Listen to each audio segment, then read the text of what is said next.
Zara's legs shook as she walked into the grand chamber. The massive room made her feel tiny.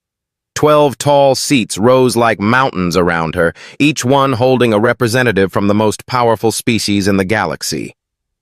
Her torn research clothes felt dirty and wrong in this clean, bright place. Her 4 arms trembled as she tried to stand straight. The scars on her dark shell still hurt from her escape 3 days ago. She could smell the fear coming from her own body, but she had to do this. Someone had to listen. "Council members," Zara began, her voice cracking. "I am Zara Kethval, lead xenobiologist from Research Colony 7 on Kepler 404-2b. I come before you today because my world is dead. All 847 of my colleagues are gone." The Zefkari representative flickered with angry blue light. Another hysterical report from the worker species. Zara's knees hit the metal floor with a loud clang. The sound echoed through the chamber as she pressed her hands together in the ancient pose of desperate pleading. "Please, honored ones, listen to me. We found something terrible while digging in the old ruins." The crystal being that spoke for the crystalline conquered made a sound like breaking glass. "Your species is known for seeing danger where none exists." Zara pulled out a small data pad with shaking hands. "We were studying the archaeological site on level 7. Dr. Mextor found a sealed chamber that our scans said was empty. But when we opened it, there was this gray dust inside. Just a small amount." She looked up at the faces staring down at her. Some looked bored. Others seemed annoyed. The dust started to grow. Within 6 hours, it had covered the entire dig site. By the second day, it had reached our main building. The substance did not just kill my friends, it changed them. The representative from the Aquarian Federation made a bubbling sound of disbelief. "Even if this wild story is true, the planet is isolated." Zara's voice broke. "You do not understand. This is not a normal biological agent. It learns. It adapts. It consumed Dr. Yell 9 while she was still alive, and I could see her knowledge flowing into the gray mass." She pulled up holographic images from her data pad. The pictures showed gray fungus covering buildings, vehicles, and equipment. In some images, shapes that might once have been people stood perfectly still, their bodies covered in the spreading gray substance. By the 3rd day, the thing had learned how to use our equipment. It sent messages to our supply ships using our own communication systems. It was trying to spread itself off-world. I only escaped because Dr. Chen 5 locked me in an emergency pod and launched it manually. The representative from the ethereal collective spoke with a voice like wind through leaves. "The economic cost of investigating every unconfirmed threat would bankrupt the Council." Zara crawled forward on her knees, holding up her data pad. "Please, look at the biological scans. Look at the genetic patterns. This thing is not natural. Someone made it long ago as a weapon." She could not finish the sentence. The images of her friends being consumed alive played in her mind over and over again. The tall, pale representative from the Nordric Empire spoke in a cold voice. "The Velthari are useful workers, but they are not scientists. Their understanding of complex biological processes is limited." Hours passed. Zara answered every question, showed every piece of data she had saved. She explained the timeline, the spread rate, the way the substance seemed to think and plan. She begged them to send a research team, a military investigation, anything. But she could see the decision in their eyes long before they voted. These beings had ruled the galaxy for thousands of years. They had seen real threats before, and they had dealt with them. A frightened bug person from a mining colony was not going to change their minds. The vote came quickly. 11 species voted to classify her report as unsubstantiated panic and place Kepler 442b under standard monitoring. Only one representative voted to investigate immediately. Zara looked up at the human woman who had spoken for her. Ambassador Elena Rodriguez was smaller than most of the other representatives, but something about her seemed stronger. Her dark eyes met Zara's, and for the first time in days, Zara did not feel completely alone. As the other council members filed out of the chamber, discussing trade agreements and dinner plans, Zara remained on her knees in the center of the empty room. She had failed. 847 people had died horrible deaths, and she could not even make anyone believe it had happened. Footsteps echoed across the metal floor. Ambassador Rodriguez walked over and knelt down beside Zara.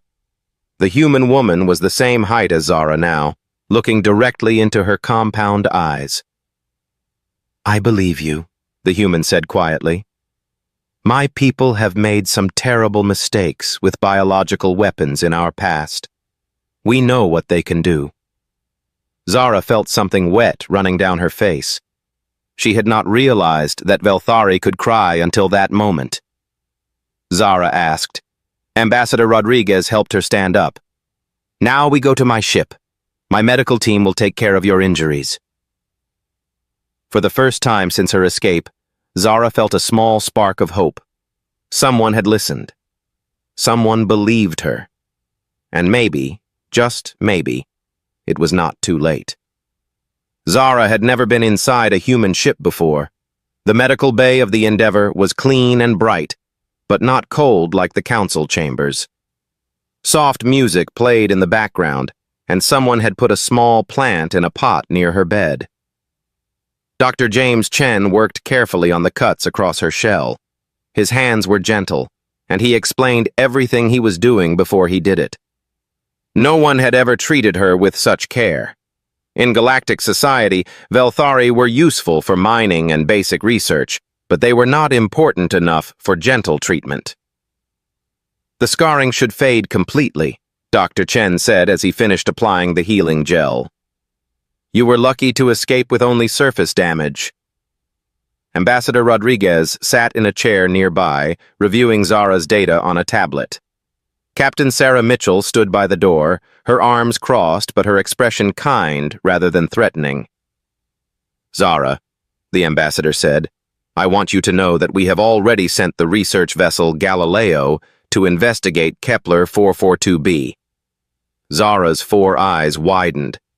"But the council voted against investigation." Captain Mitchell smiled. "Humans have a saying.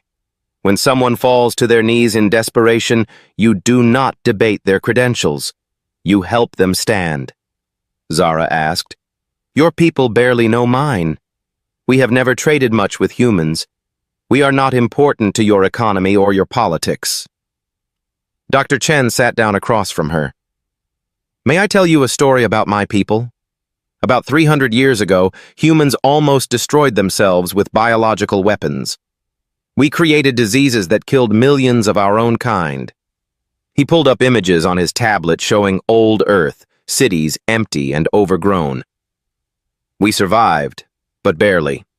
Since then, we have promised ourselves that we would never let biological weapons destroy any species, anywhere. It does not matter if other people believe the threat or not." Ambassador Rodriguez leaned forward. "Also, humans tend to care more about what is right than what is politically convenient." A communication alert beeped. Captain Mitchell touched her earpiece and listened for a moment. Her face grew serious. "Captain Torres from the Galileo," she announced. The main screen in the medical bay activated, showing a man with worried eyes and gray hair. Behind him, Zara could see the bridge of the research vessel. "Captain Mitchell, Ambassador Rodriguez," Torres said. "We have a serious problem here. The quarantine buoys around Kepler 442b are not responding."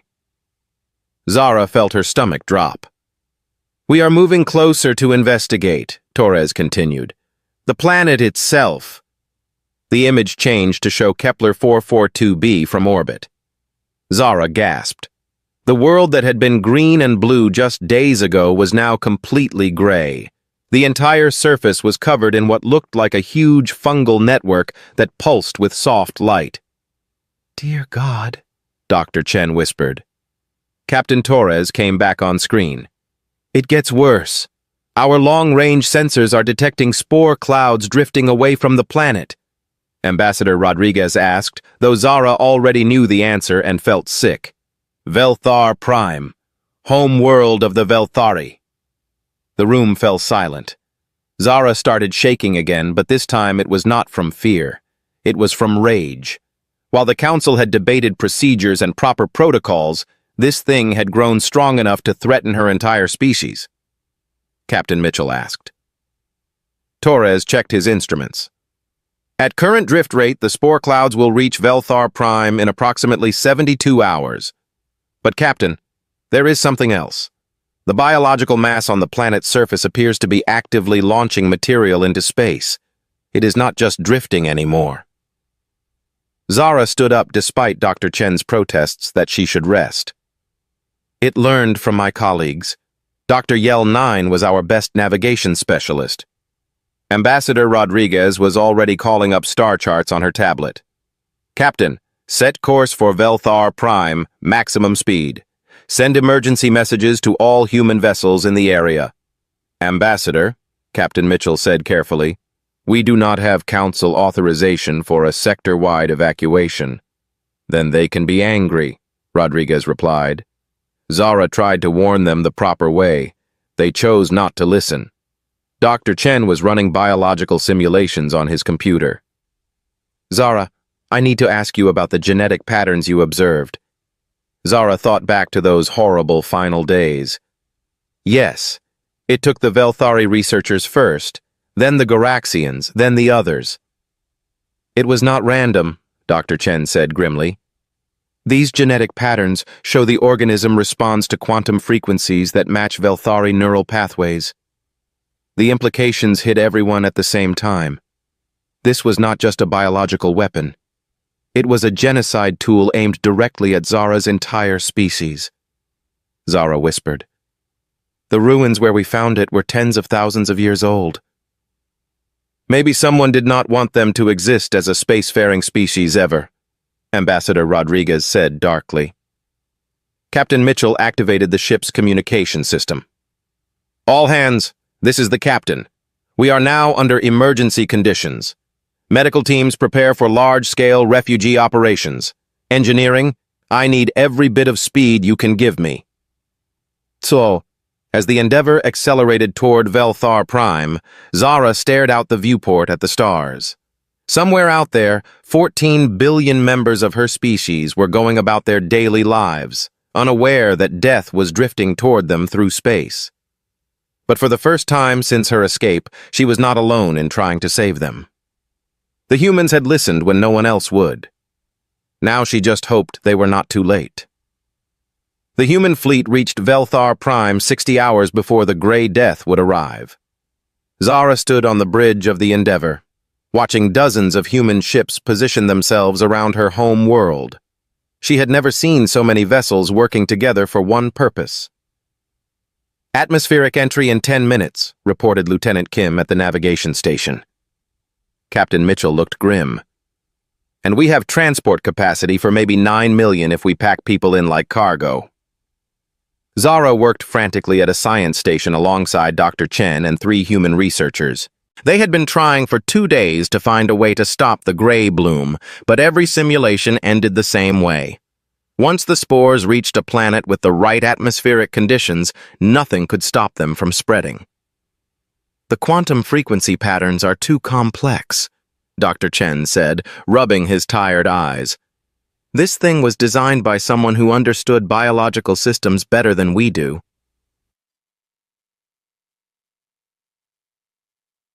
Ambassador Rodriguez was in constant contact with the Galactic Council, but the responses were always the same. The evacuation procedures required 72 hours of advance notice. Emergency committee meetings had to be scheduled through proper channels. Economic impact studies needed approval from 17 different departments.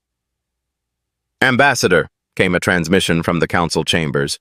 The Velthari government has not formally requested evacuation assistance. Rodriguez looked like she wanted to throw something. Their government is still debating whether the threat is real. Zara felt a hand on her shoulder. Captain Mitchell was standing beside her, looking down at the blue and green world that had been Zara's home for 47 years. Zara, I need to ask you something, and I need a completely honest answer. Are you absolutely certain about the timeline? Zara checked her calculations again, though she had memorized them by now. The spore clouds are moving faster than we predicted. 60 hours, maybe less. And Captain, when they reach the outer atmosphere, the bloom will begin immediately. Mitchell nodded. She activated the ship's communication system. All human vessels, this is Captain Mitchell. Emergency authorization Omega-7. Begin immediate evacuation operations of all Velthari population centers. Captain, Lieutenant Kim said nervously, we do not have council approval for this action. Then they can arrest me later, Mitchell replied. The evacuation began immediately. Human transport ships landed in every major city on Velthar Prime. At first, most Velthari did not want to leave. The Grey Death was still invisible, still hours away. Their lives, their jobs, their families were all here. Why should they trust these strange humans who claimed the sky was falling? Zara found herself making broadcasts to her people, trying to explain what she had seen on the research colony. Some believed her. Many did not. Families were torn apart as some members agreed to evacuate, while others refused to abandon their homes. The human soldiers were gentle but firm. They carried Velthari children who were too scared to walk. They helped elderly Velthari who could barely move.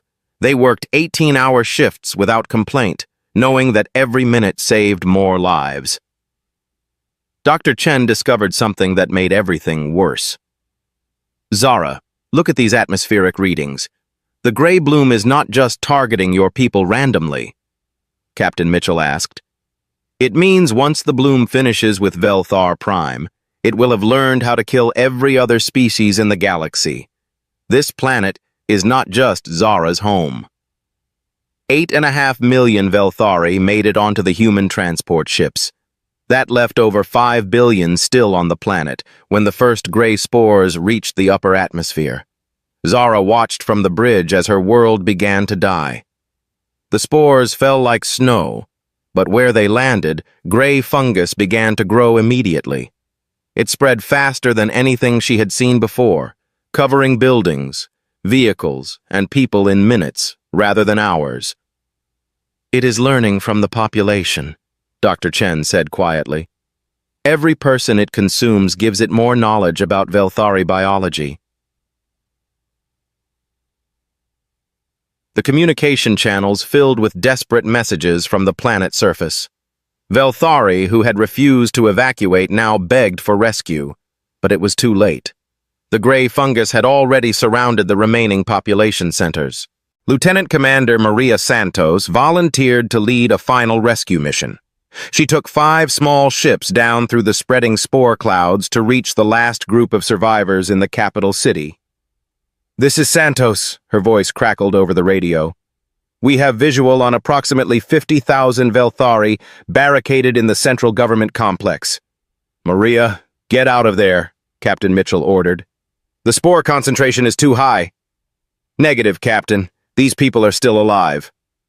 Santos and her team managed to evacuate 37,000 more Velthari, but their ships were consumed by the gray fungus before they could escape the atmosphere.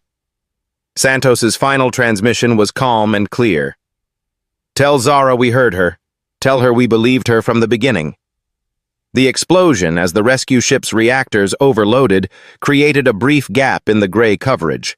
It was not enough to save Santos and her crew, but it allowed the last transport ships to escape with their passengers. 3 days later, Velthar Prime was completely gray. 14 billion people had become part of something hungry and alien. The planet that had been Zara's home for nearly 50 years was now a breeding ground for galactic extinction. Zara stood in the observation deck of the Endeavour, looking at the gray sphere that had once been beautiful and blue. Around her, 8.7 million Velthari refugees tried to understand that they were now the only survivors of their species. Dr. Chen approached her carefully. Zara, I am sorry. No, Zara said quietly. You saved nearly 9 million lives. Your people risked everything for mine, and some of them died trying to save strangers. Lieutenant Commander Santos and her crew are heroes. The council members who voted against investigation. But Zara knew that the gray bloom was not finished. The spores were already spreading toward other inhabited worlds, and now that it had consumed an entire planet of Velthari, it would be ready to adapt for any species it encountered. The real war for galactic survival was just beginning. 1 week after the fall of Velthar Prime, Zara stood in the research laboratory aboard the human colony ship New Haven. Around her, 8 million Velthari refugees were trying to build new lives in human space. The humans had given them entire sections of their colony ships, shared their food, their medicine, their hope. But Zara could not rest. She worked 18 hours a day alongside human xenoarchaeologists, studying every piece of data they had recovered from the ancient ruins. Dr. Chen rarely left the lab either, driven by the same desperate need to understand their enemy. Look at this, Dr. Chen said, pointing to symbols on his screen. These markings from the sealed chamber where you found the gray bloom. Zara felt her blood turn cold. 17? That is what worries me, Chen replied. Cross-referencing with galactic historical records, every major extinction event in the past 50,000 years happened near one of these sites. The Corvani vanished overnight 23,000 years ago. Their home world was 3 light years from one of these ruins. Ambassador Rodriguez entered the lab carrying a cup of coffee and looking like she had not slept in days. I have more bad news. Long-range sensors are detecting gray bloom spores drifting toward the Garaxian home system. The Garaxians have 3 billion people spread across 4 planets, Zara said. It will learn how to consume Garaxian biochemistry, Dr. Chen finished. Then it will adapt for the next species and the next. This is not a random biological weapon. Rodriguez sat down heavily in a chair. The Galactic Council is finally starting to panic, but they still want to handle this through proper diplomatic channels. The Garaxian government is requesting a formal committee to study evacuation procedures. 8 weeks, Zara repeated. A new voice spoke from the laboratory doorway. Captain Mitchell entered, followed by a tall woman in an admiral's uniform that Zara did not recognize. Zara, Dr. Chen, Ambassador Rodriguez, Mitchell said. I would like you to meet Admiral Sarah Chen, commanding officer of the Human Defense Fleet. Admiral Chen stepped forward. Dr. Keth Val, your research has uncovered something that threatens every living species in the galaxy. The current Galactic Council clearly cannot handle this crisis. She activated a holographic display showing the galaxy with dozens of red dots marking archaeological sites. A joint task force led by human ships but including every species willing to participate. Zara stared at the display. That would require the largest fleet in galactic history. Which is why we want you to lead the science mission, Rodriguez said. Not as a refugee, not as someone asking for help. Zara's voice cracked. I am just a xenobiologist. You are the person who figured out what this threat really is, Admiral Chen said firmly. You are the person who tried to warn everyone when there was still time. Dr. Chen nodded enthusiastically. Zara, you have been working on this problem longer than anyone. The Velthari refugees we rescued include some of the galaxy's leading experts on ancient biology. A communication alert sounded.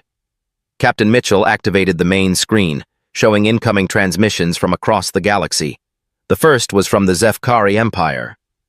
The energy being that had dismissed Zara's warning weeks earlier now flickered with desperate light. Human Command, we formally request immediate assistance with evacuation procedures. The second transmission was from the Crystalline Concord. We withdraw our previous assessment of Dr. Keth Val's report. More messages followed. The Aquarian Federation wanted human protection for their ocean worlds. The ethereal collective was begging for evacuation ships. Even the proud Nordric Empire was asking for human military assistance. "How times change," Rodriguez said dryly.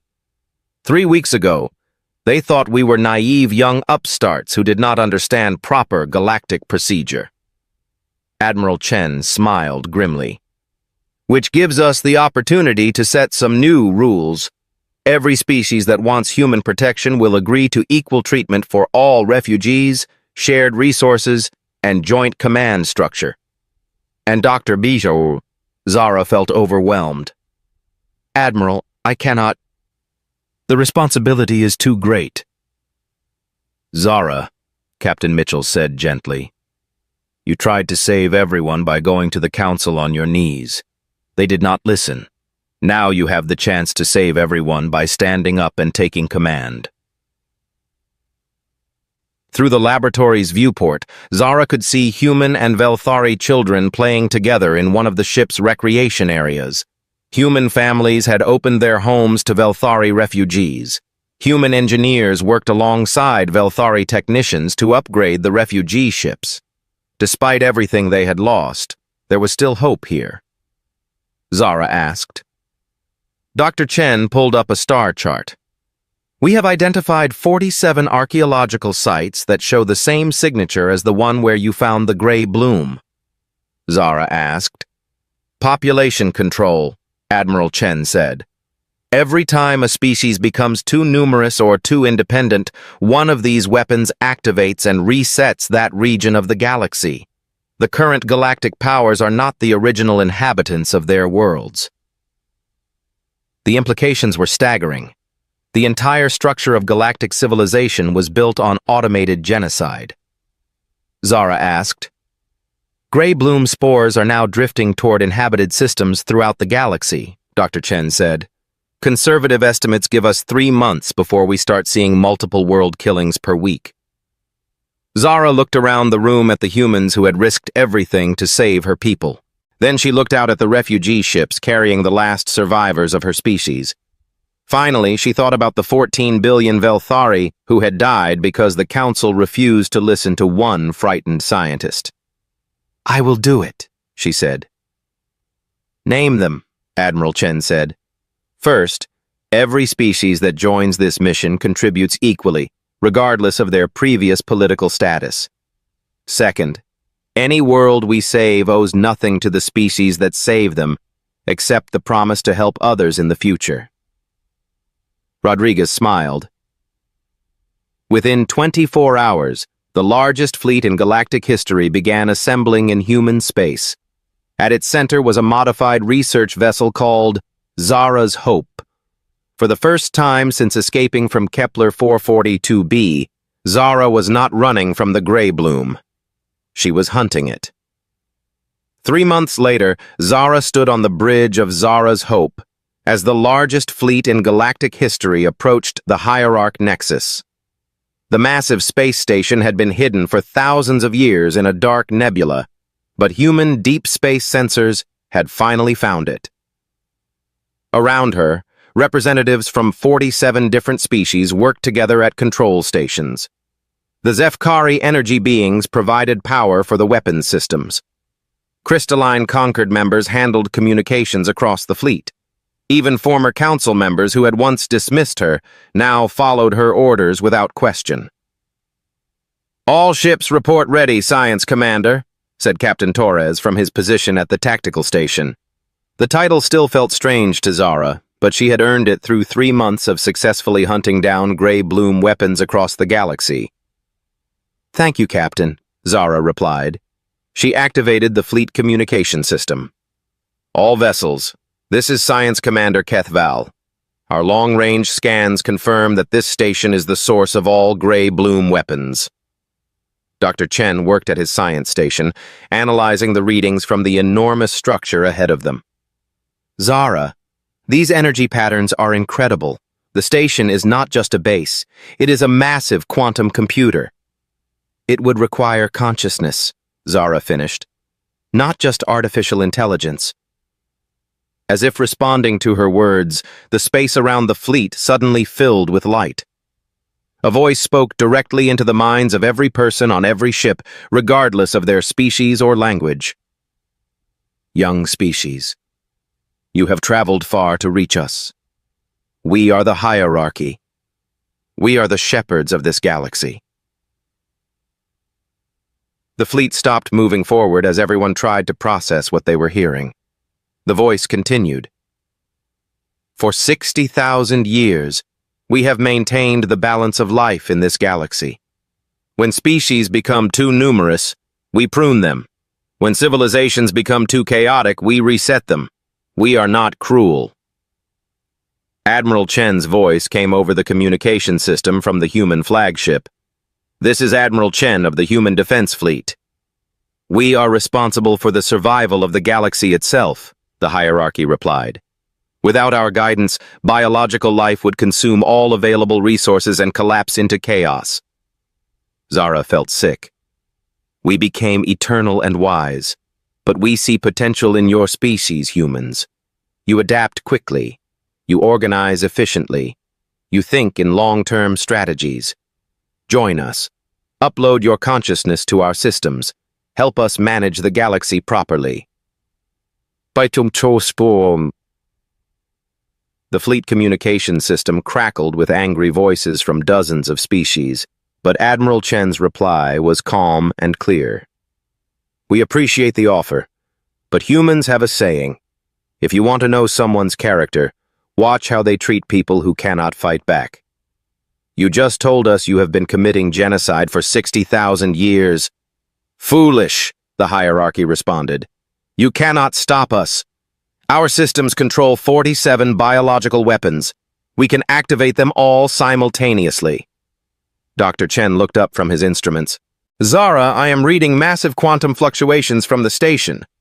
Zara made a decision that would either save the galaxy or doom it. All ships, begin attack pattern Delta 7. Target the quantum processing cores. Zara, Dr. Chen said quietly. The virus has not been fully tested. If it works, it will give every species in the galaxy the freedom to evolve without interference. But the quantum backlash could damage your neural pathways. Better to die free than live as livestock, Zara replied. The battle began as automated defense systems around the station opened fire on the Allied fleet. But this was not just a military battle. As Dr. Chen worked to upload their quantum virus into the hierarchy's systems, Zara found herself in direct mental contact with the ancient digital minds. You do not understand, the hierarchy said directly into her consciousness. We have seen what happens when biological species are left to develop on their own. War, pollution, overconsumption, extinction through stupidity. Zara replied, by never giving them the chance to grow beyond their mistakes? Your people were becoming too numerous, too curious. The mental battle continued as the physical battle raged around them. Human ships used themselves as shields to protect the smaller vessels of other species. Velthari engineers worked frantically to keep weapons systems online. The entire galaxy's future depended on a quantum virus designed by a traumatized refugee and a human scientist who had learned to listen. The virus is ready, Dr. Chen announced. But Zara, I need a direct neural interface to upload it. Do it, Zara said. As the virus uploaded through her nervous system, Zara felt her consciousness expand across the entire hierarchy network. She could see every gray bloom weapon, every extinction protocol, every automated genocide system that had operated in the shadows for millennia. And she could see the hierarchy themselves, not as wise shepherds, but as the last survivors of their own species' self-destruction, so terrified of chaos that they had chosen to murder entire civilizations rather than let them make their own mistakes. You are afraid, Zara said to them.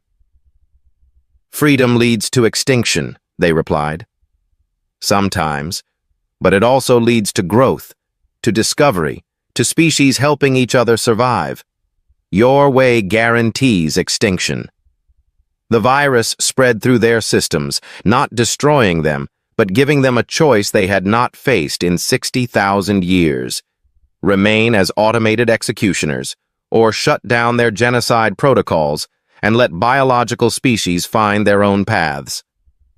Some hierarchy nodes chose to continue their ancient mission and were quietly deleted by the virus. Others chose to shut down peacefully, their digital consciousnesses finally finding rest. The gray-bloom weapons went silent across the galaxy. 6 months later, Zara stood before the new Galactic Council in a chamber built on human designs. But this time, she was not on her knees. She wore the uniform of Science Director of Galactic Defense, and around her sat representatives from every species that had survived the hierarchy's long reign of terror. "The final gray-bloom weapon has been located and neutralized," she announced. "The immediate extinction threat is over, but we must remember what we learned." She looked around the room at faces that once would have dismissed her warnings without consideration. This new council operates on different principles. When someone falls to their knees in desperation, we help them stand. When someone warns of danger, we listen first and debate later. Ambassador Rodriguez, now the first Secretary General of the Reformed Galactic Alliance, stood to address the Assembly. The vote was unanimous. As the session ended, Zara walked to the observation deck where Earth hung blue and green in the void. "Doctor," Chen joined her, carrying 2 cups of the coffee that had become her favorite human beverage. He asked. Zara thought about the 14 billion Velthari who had died, about Lieutenant Commander Santos and her crew who had sacrificed themselves for strangers, about the months of desperation before anyone believed her warnings. "I regret that it took so long for people to listen," she said. Through the viewport, she could see ships from dozens of species working together to build new colonies for refugees, to explore planets left empty by ancient genocides, to make sure that no species would ever again face extinction alone. "You know, Dr. Daitsambaretz, when you fell to your knees, every human in the room felt it. Not just Ambassador Rodriguez. All of us. There is something about seeing someone that desperate, that alone, that makes humans physically unable to walk away. We are not necessarily braver than other species, or smarter or stronger." Zara smiled. "That is why you won, you know. Not because you had better weapons or faster ships." In the distance, a new colony ship was launching toward a world that had been empty for 20,000 years. On board were families from 12 different species, working together to build something the hierarchy had never imagined possible. A future chosen freely, with all its beautiful, chaotic, dangerous possibilities. Sometimes salvation comes not from those who rule from above, but from those willing to kneel beside you and listen to your pain.